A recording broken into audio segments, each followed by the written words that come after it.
Hello, child. My name is Samina.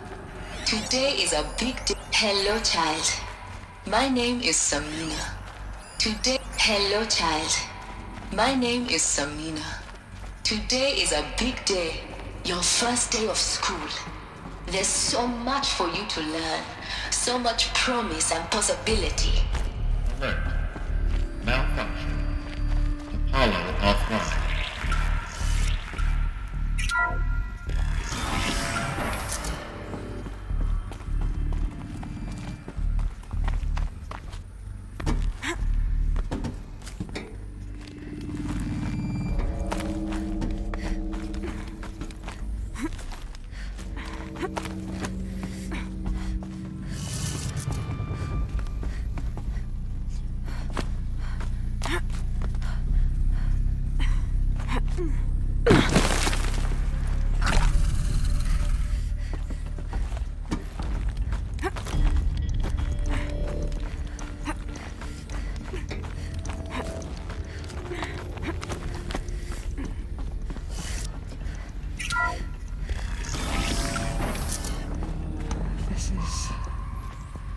Going to be interesting.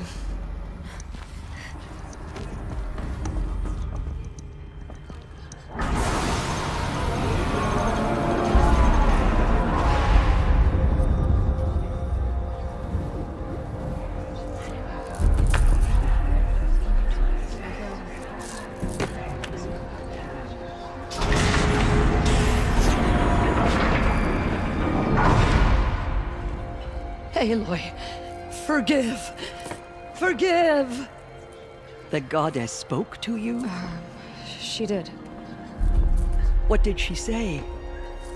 That I was born to lift a curse, to kill a metal demon. How, Aloy? How? I don't know yet. But she told me where to go to find out. And you will do this?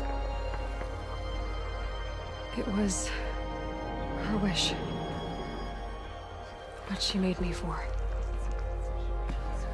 Yes, I will do it. I'll try, anyway.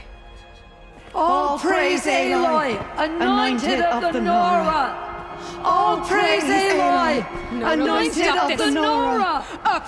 All praise Aloy, anointed of the Nora! First you shun me, now this? I will not be worshipped. I'm not your anointed. I don't belong to you. There's a whole world beyond your borders, whole tribes of people just as good as you. And it is all in danger. It's a world worth fighting for. Not just here, everywhere. How can we help?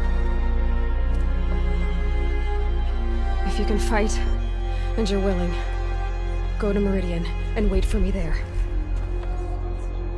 As Aloy says, so it shall be. Nora! Make way for Make Aloy! way, that she may forge the path for others to follow.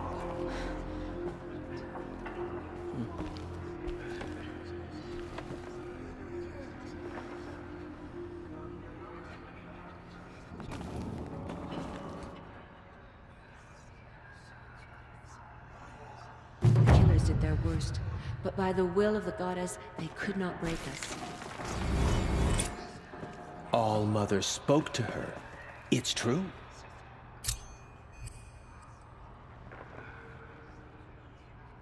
Aloy, how kind of you to spend a moment with me before you depart.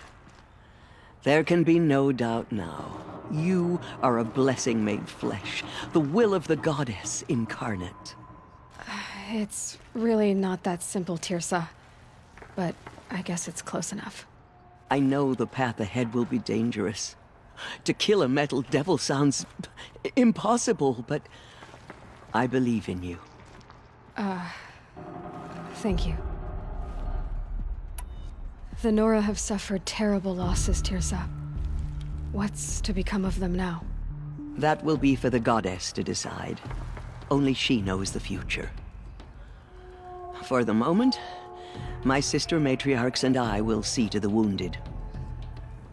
And as I promised, anyone who wishes to join you at Meridian, we will declare seekers. I think for the time being, we should remain here in the mountain, close to the goddess. That might be best. If nothing else, it's a defensible position. Tirsa, I want to know Rost's story. Why he was made an outcast.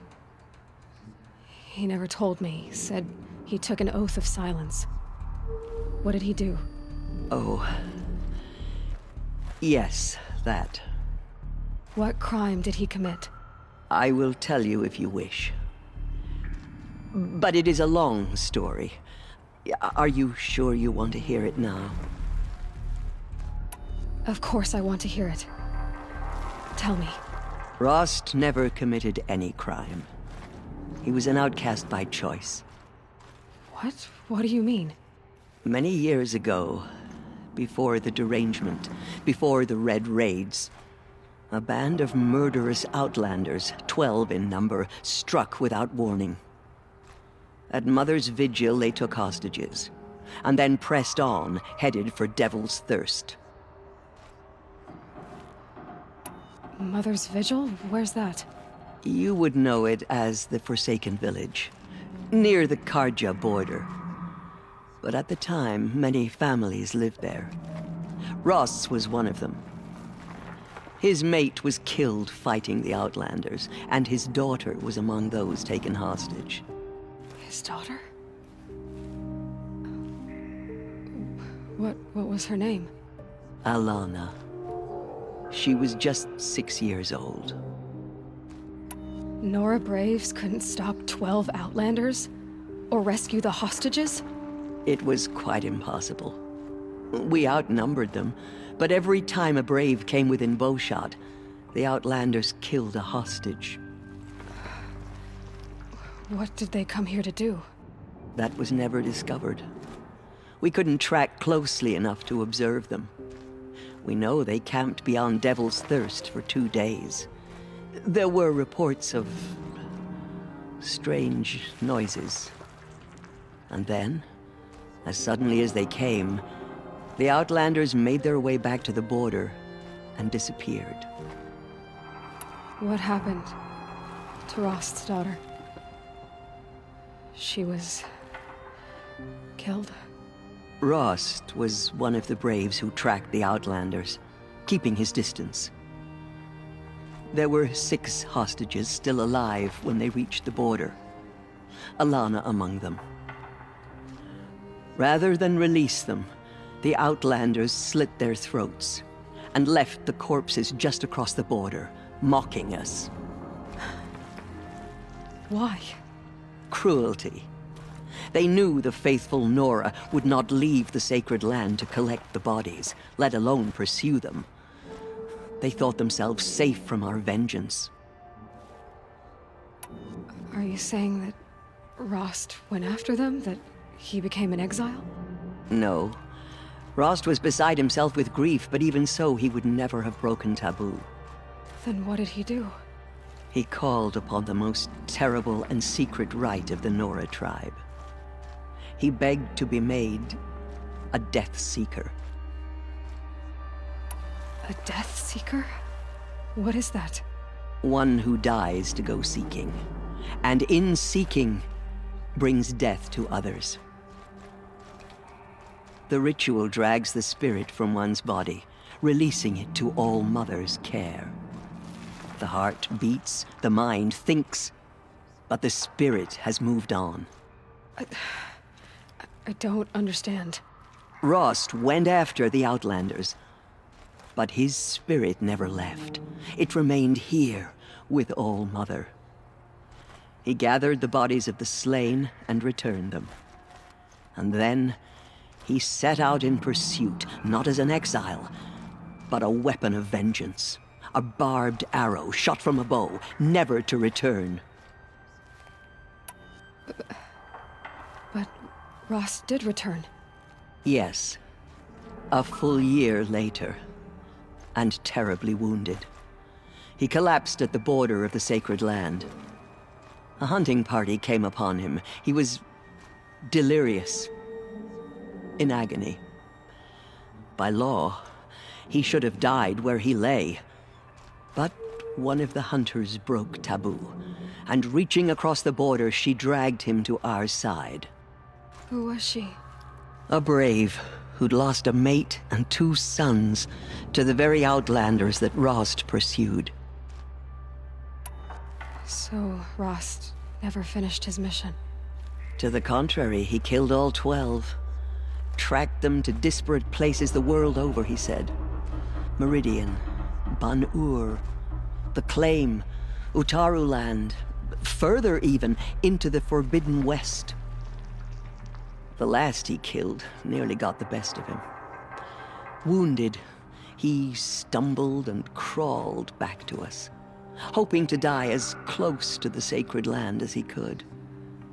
He never expected nor asked to be dragged across the border and nursed back to health. That was done to him, leaving us, the matriarchs, in a difficult position. Why couldn't you just welcome him back? Rost had been made a Death Seeker, Aloy. He no longer had any place among the tribe. By law, he should have been driven back out. But we couldn't bring ourselves to do that, so we offered a compromise. You made him an outcast. Yes. We offered to do so, on the condition he never speak to anyone of this exception. After all he did, all he suffered, to be declared an outcast was his reward. Rost was overjoyed. He never expected to live another day in the sacred land, let alone the embrace, so close to the goddess. He resolved to spend the rest of his days in solitude, and was happy to do so. But then you found me, and gave me to him. Yes. Another compromise. The matriarchs feared you, and would not let you be raised by the tribe. And so we turned to Rost. I knew that he would take care of you, bring you up, teach you to worship All-Mother and respect the ways of the tribe. He certainly tried anyway. You took a man who'd lost his daughter and made him raise an infant girl? Doesn't that strike you as callous? I'm inclined to think the course of events has shown the wisdom of our choice. And I'm quite certain that from the moment he laid eyes on you, he saw you as a gift, and never a burden. All right, Tirsa, that's quite a story. It's time for me to move on. I thank you for doing what you could to help me through the years, and for telling me Rost's story. I wish I could have done more, but I am just one woman. As am I. No need to sell ourselves short. Oh, thank you, Aloy. I will pray for you. Okay, I guess it can't hurt. Just as All-Mother struck down the Metal King, her anointed will cleanse the land of corruption. My life has been long, but I've never seen anything like that. Tirsa was right. A blessing, not a curse. We were so unsure. They say she came from the mountain. That the mountain was... Anointed. I misread the signs. Forgive! I told you, Lansra, I'm not your anointed. All-Mother Mountain open to her. She's the daughter of the goddess.